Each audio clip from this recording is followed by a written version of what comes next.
Hello, everybody, and welcome to Change Itself. We've got another great episode coming your way, and we've been pretty active lately, and I hope you've been following along with a lot of the content we're putting out.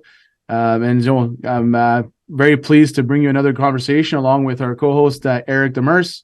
Welcome aboard, Eric. Right on, Gus. Nice to be Welcome. back in the chair doing this. It's nice for sure. It's been a couple of months of in our chair, but it's been pretty exciting to do things at CIM live last month and so on. And we've got a pretty exciting guest on the show with us today, Bruno Lalonde from NSS Canada, and look forward to unpacking the conversation about the global talent pool and how we're addressing the needs across the Canadian mining landscape and how do we more specifically keep talent close to us that can help us out in our journeys? Thanks for the opportunity, Gus and Eric, for the conversation. And I've been watching you guys and growing this channel for sure. And I'm really intrigued by what you guys are up to, and really putting the exposure out there for us as being Sudburyans. I really appreciate everything you guys have been doing. So I'm glad to sit here, and I'm humbled to be part of this conversation. So thank you for the opportunity. Thanks for watching. I mean, it's one of those things where Eric and I said we're having such great conversations behind closed doors. It'd be nice to just expose that. I mean, if we're thinking it, there's a good chance that someone else is thinking it too, and that's what it all came from. And it's pretty exciting to be able to share and to have feedback and to get guests like yourselves on board to share about what's going on in your business. So when it comes to the global talent pool, I mean, I think between Eric and Bruno, there's no question that finding the talent to supply the demands, especially with EV and all of the mining contracts that are coming on board, has been a challenge. What have you seen in your landscape, Bruno? Yeah, I think we're all suffering from the same ecosystem, whereas labor shortage is definitely something that we all see happening, whether it be a small organization like NSS or a larger organization like Technica in the Sudbury Basin. I mean, we're all striving for the same mining pool. These talents these people that are coming out of the education system are, we're all fighting for the same ones, and there's just not as much because it's a diverse community, but at the same time, it's something that I think we're all struggling with, and not everybody knows what the answer is and where everybody went. I think definitely COVID pushed some of the boomers out, and now it's really understanding how do we supply and demand for our services, and especially with Gus and Sophie as well. So Bruno, just gonna ask, we're all facing some type of labor shortage, but especially on the tech side, you're one of those innovation companies that's innovating these products and this technology. So you're way ahead on this curve and journey than someone like Technica might be. We're adopting and using this technology. We're certainly not in the space of creating it and developing it. So I'm sure you're seeing some challenges there. There's specific fields or types or education that you're. Where's the labor shortage for you, I guess, would be my question. Yeah, I think so. In two spaces, I think in the computer science side, there's definitely a shortage there. It's we see the institutions here in Sudbury attract a lot of international students. Trying to get those international students to stay here in Sudbury has been something that we've been trying to really look at when it comes down to culture of the organization, to try and attract them here. So that's been one partial. And then also when it comes to the implementation of our software. So it's a little bit of a different, unique individual. So typically we'll go after the Collège Boréal and Cambrian students for those. That'll be the ones that implement the software. So we're seeing those two silos being difficult. And then ones we do find, they're hard to keep, because what ends up happening, especially with the students that we get here from Collège or Cambrian or the college programs, we tend to be a stepping stone to the big clients like the Valets and the Glencores, because as soon as they get some experience under their belt, they become marketable. So it's understanding how do you drive a culture that keeps these people. That's what I'm really trying to strive on, is to build that internal beast within the organization that can keep and attract that talent pool. That's an interesting take on it too. And, one of the conversations that I've been having or that I've had over the past month with a few individuals is also potentially the opportunity to flip the script on mining as a whole. All right. So I think, Eric can probably vouch for this as well, is that it seems that it's not just a talent pool that's not growing, but also some of the talent pool that's already in the ecosystem is starting to go to other industries. And I think it has to do with a little bit about how we promote how diverse mining is as a whole. And a lot of the students that we take on at Sophie, they never saw themselves working in the mining industry at all. And they realize that, hey, I'm doing exactly what I've been trained to do. I do everything that I've been wanting to do, and I'm just doing it within the mining space. So that's really cool. And then we're getting some better traction that way. Do you think, Eric, as far as flipping the script a little bit would be a huge advantage as to, we're the mining space is not mining pickaxe kind of thing. Like there's room for everyone to be within that ecosystem. Yeah, that's certainly something that we've seen and we've had experience with, and actually a lot of success with, is not so much focusing. I mean, there are certain areas where you need that experience and the past experience in the mining industry itself, but it's to tie in a little bit of what you and Bruno were saying. A lot of it's about culture and about bringing in good people and focusing on values and shared values. So as we do that and we start to develop people, we had a program we did last fall and into the winter where we called it the 30 and 30. We brought in 30 new individuals to mining within 30 days and integrated them into our workplace and trained them up and gave them exposures, and we grew the work pool with 30 people in 30 days. It was fantastic. So there is an opportunity to do that. I absolutely think it's there. It's actually a question I had for Bruno. How much of that, you're looking for people in the mining field. How many people are you bringing in that have past mining experience versus not? And how are you getting them that exposure if they don't? Yeah, it's a great question, because I was like, how I was going to transition. And I think that's where, where we've had these conversations prior, and it's the promoting, it's the making cool of mining. It's like, what's unique and behind it. So to go into your question, Eric, is a lot of the people that I bring in and promote into the company haven't had mining experience. And I'm going outside the box and really looking at how do we do this? How do we shift the thinking of mining? And one of the things I really love about Technicas and the Sophies is you guys are trailblazers in the industry, especially in the community. Sudbury community is a global community, because what happens in Sudbury is seen across the globe. And you guys are really pushing the envelope in a lot of things that we're doing. And I look at you as, those trailblazers, or as that experience goes and seeing what works and what doesn't work. So when I come back to that, it's more or less, it's how do we really impact and look at and get inside the young people of this community. And it's, maybe it's not starting at Collège Boreal, or Laurentian University, or Cambrian College. Maybe it's starting at Llewellyn Secondary School, at St. Benedict's. It's getting to the people within the community at a younger age, because then we're starting to impact them and change their minds and change their thinking. Because when we look at, I love Technica and Sophie, like the safety culture that you guys bring to mining is top notch. Like what you do and you preach is something that you actually promote within the community.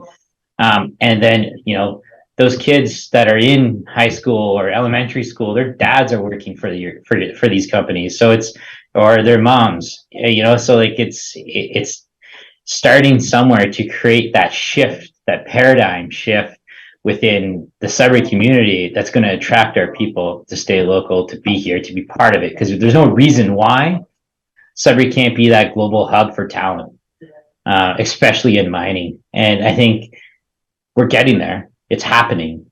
And the technology companies that are out there that are starting to see what's happening in this little Sudbury's not becoming this vacuum anymore. It's like, oh wow, there's actually some really cool stuff that's happening, not within all of the organizations within our community, not just NSS, Technica, and Sophie. It's there's some really good players that are really pushing the envelope of what we can do and how mining's change. I mean, we're not killing people. That was the big thing about mining. It was like, oh, you're going to go there, it's dangerous.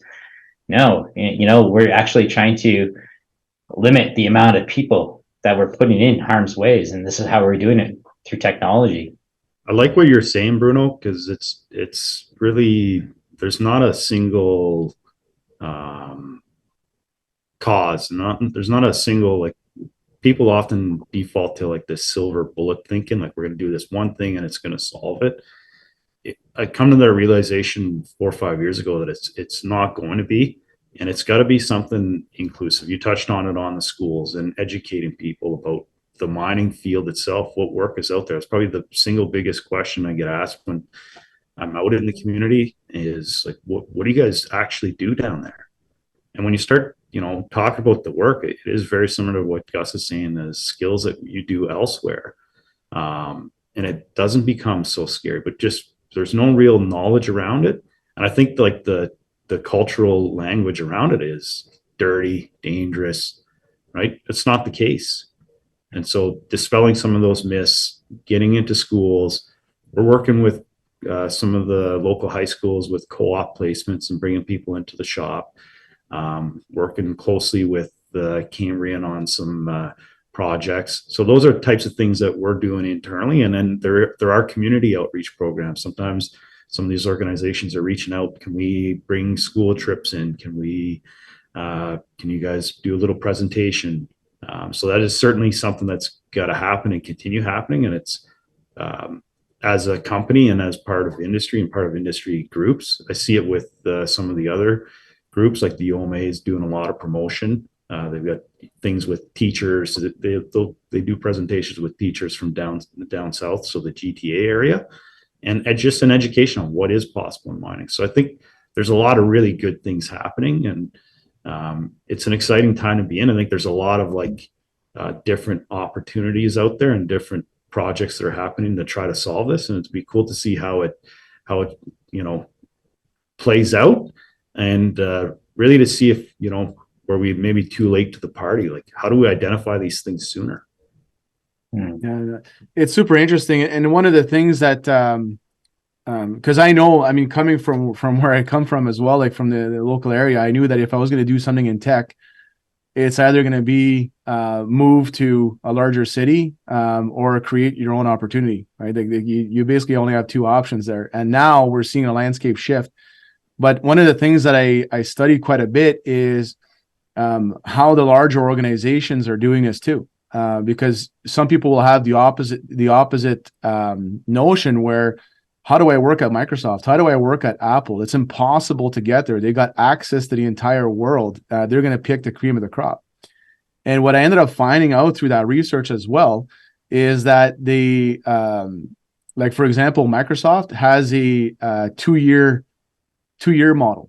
So they actually have campuses that are directly in line of sight from universities and colleges, and they hire directly from that pool with the intention that they won't stay there for any more than 2 years.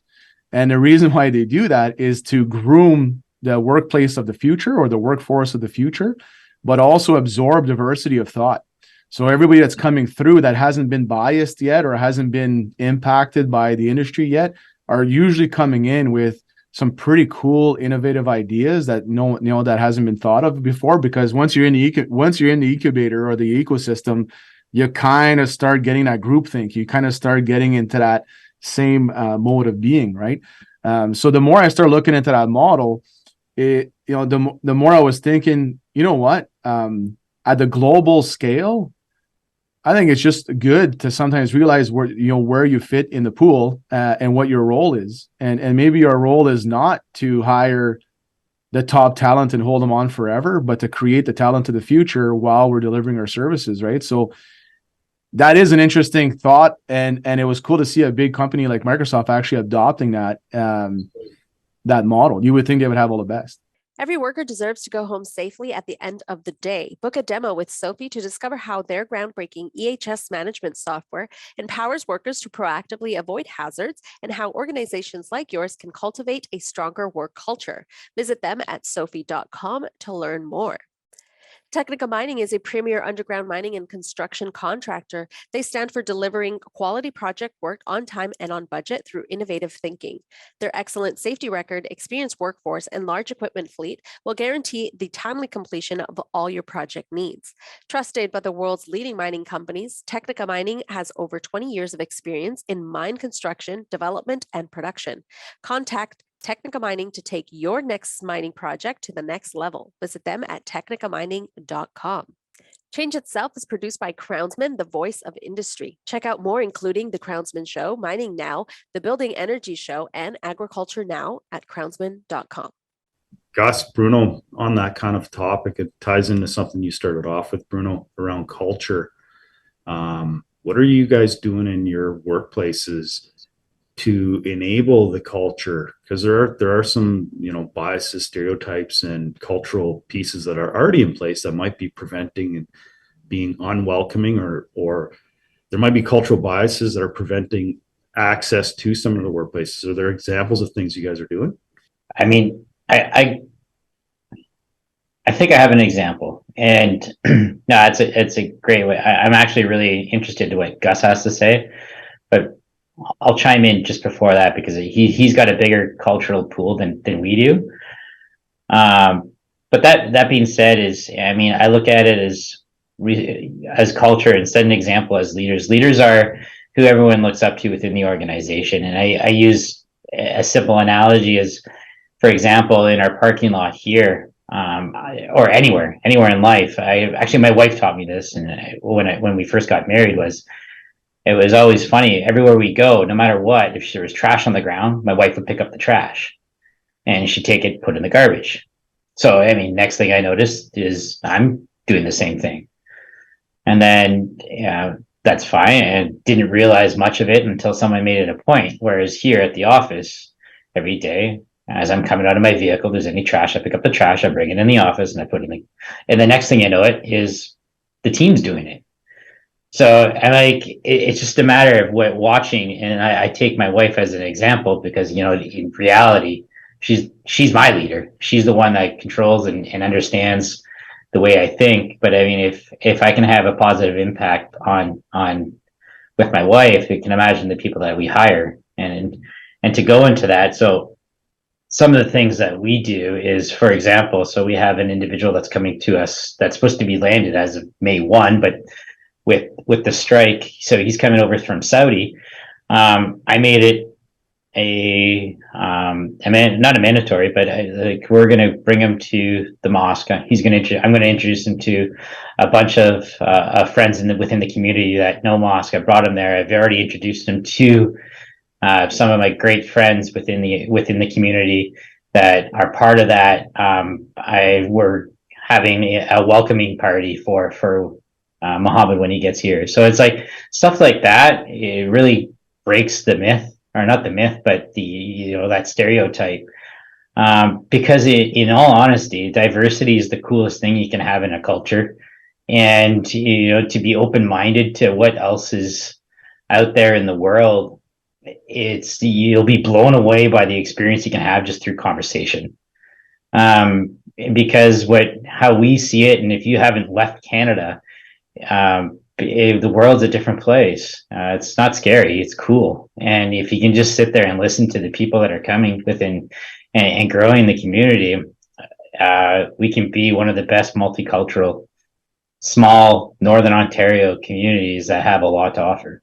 And that's the thing, is that I think there's also an opportunity for companies as a whole to also embrace the fact that they're opening the doors to learn from individuals. You're not just hiring people to tell them what to do.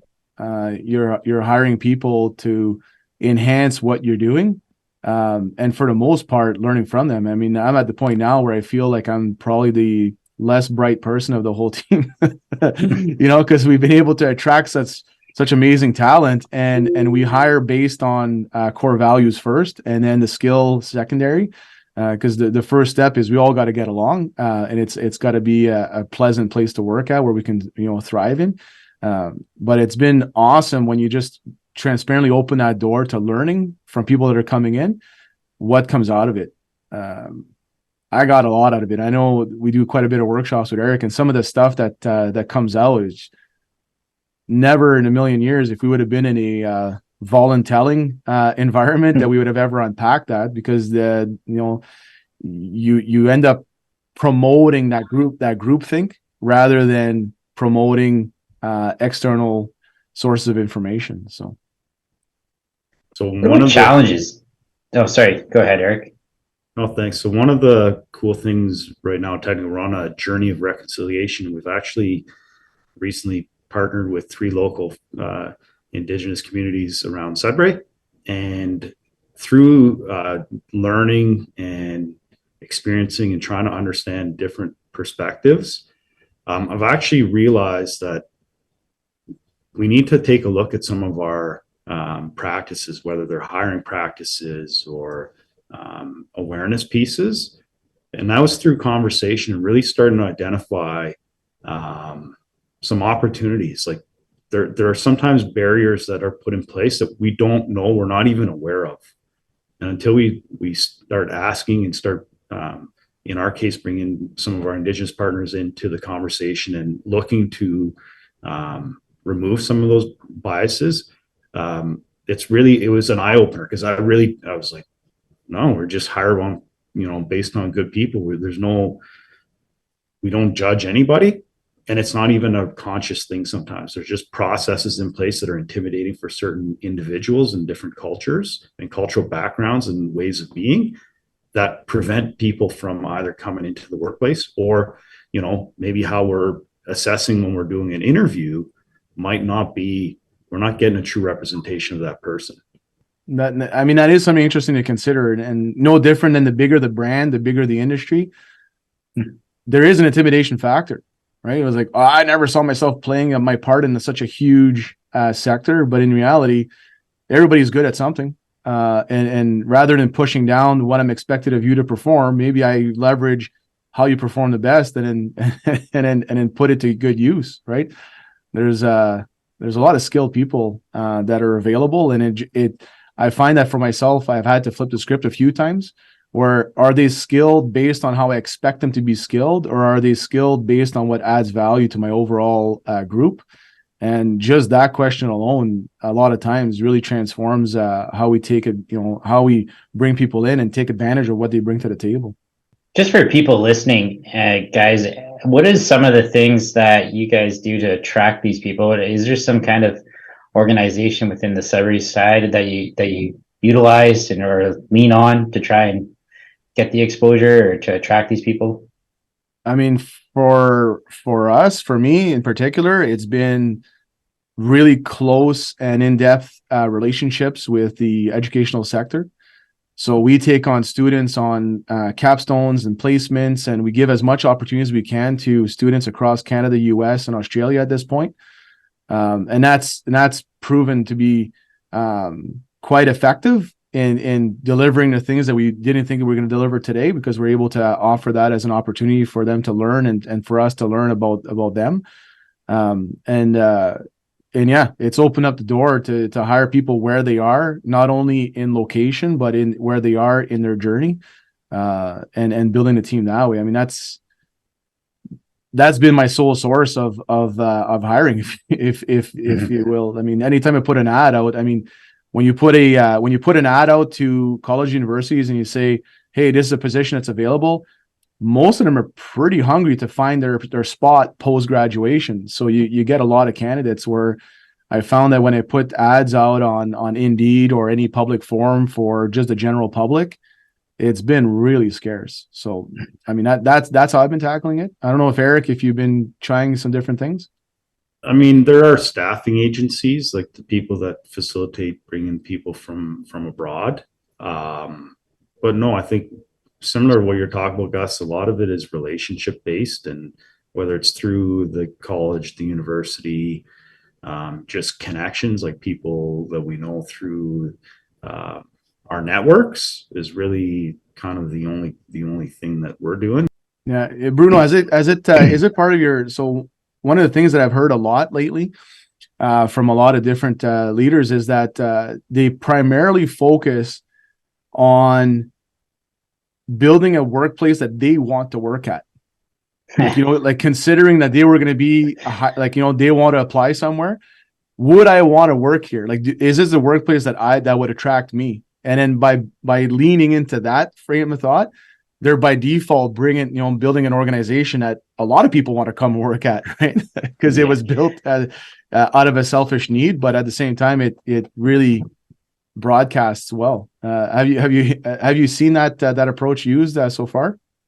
Yeah, absolutely. I mean, yeah. So like values are huge to us in culture, and like, I mean, if we're gonna lead something, I mean, Gus, you nailed it. Let's do something cool that I would enjoy and I want to work there. So it's, wellness has been a big focus within the NSS organization, and my big push. It's like I really understand that times were different. We've gone through a pandemic, which no one thought we would do. We've come through. So, but it's just a matter of understanding how emotionally tiring some of these things can be. So like, opening up the doors for open conversations to talk about things.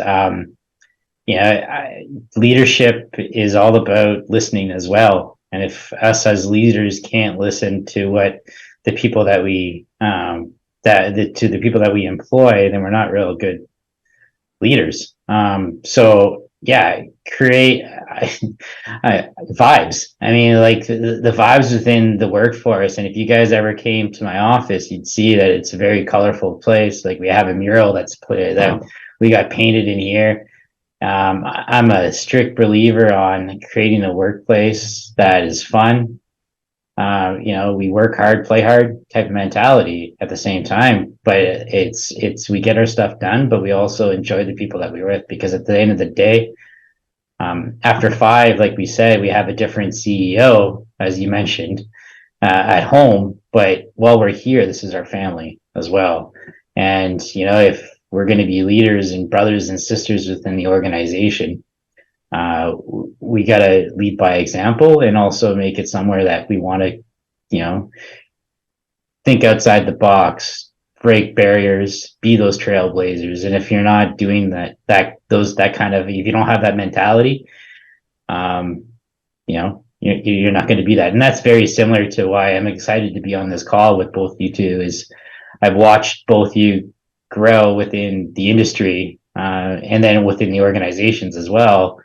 And you guys are something, or organizations that I look up to, and the experience that you've gone through. And Gus, we've been colleagues at one point, and I've seen where you've gone into Sophie, Eric, with how Technica has grown from the time that I was part of Technica to where I am today. I look at the people in our in our community that are changing things. And I mean, I'm pulling from you guys. So if I see you guys doing something pretty neat and cool, you can probably rest assured that it's going to probably happen at NSS. And I think that's what it all comes down to, right? Is, you said it best, put out the vibes that you want to attract. And then, my wife's a big believer of that, of whatever you put out in the universe is going to come back at you in some shape or form. And it's something that I take for consideration every day too, is that if I'm struggling to go to work today, or if I'm struggling to keep up with the environment, what am I going to do to change that? Right? Like how are we fixing that? Because if I'm feeling it, you can best guarantee that the rest of the group is feeling it as well. And there's a good chance that, even as we're doing these podcasts, maybe the world feels it. Maybe if I'm coming with a little bit of a crusty attitude, it's a good way to do a self check, right? Is that, this is the best workplace that I want to be at, and who else wants to come in? And I think that would be an invitation for everybody out there listening as well. Is, building that workplace that you do want to work at first and foremost, with all of your quirks. If you're into race cars, have a race car in the parking lot. If you're into bowling, then set something up in the office. Whatever it is that you're into and you're passionate about, it will transform everyone around you, and you'll feel it, especially because it's not going to feel like it's deliberate. It's just passion. Like your passion just speaks for itself, and it engages people to follow because it's authentic. It's not like, hey, I built a program that's specifically curated to bring people in. I don't necessarily believe it, but I think it's the right thing to do. Immediately that is going to go on the wayside if you don't believe in it wholeheartedly. So that's beyond my invitation. I know that we want to respect our audience's time as well, but any closing remarks, Eric, that you want to bring to the table? Yeah, I mean, it's clear you said race cars. Bruno's Sets fan there. Got to chirp him a little bit. Oh, come on. Go Habs, go. But anyways, I think really appreciated the conversation today, guys, and really it left me with I'm learning more from being on this call and talking with both of you than you guys might know. So thank you very much, and for everybody watching, thank you, and thanks a lot, Bruno. Thanks for the opportunity, guys. Like, this conversation was awesome. I'm leaving today feeling even better. So you guys made my day. So I appreciate it. Appreciate your time. Right on. Thanks a lot, gentlemen. And thanks, Bruno, for coming on. For everybody else watching, go ahead, offer your comments below, click the link or click the like button or subscribe so we can see all the new content. I promise we got content coming out monthly. We made that commitment, and look forward to the next episode and what we're coming up. And hey, like we said, open invitation to create the workplace of your choice, and there's a good chance that everybody else will follow. Have a good one.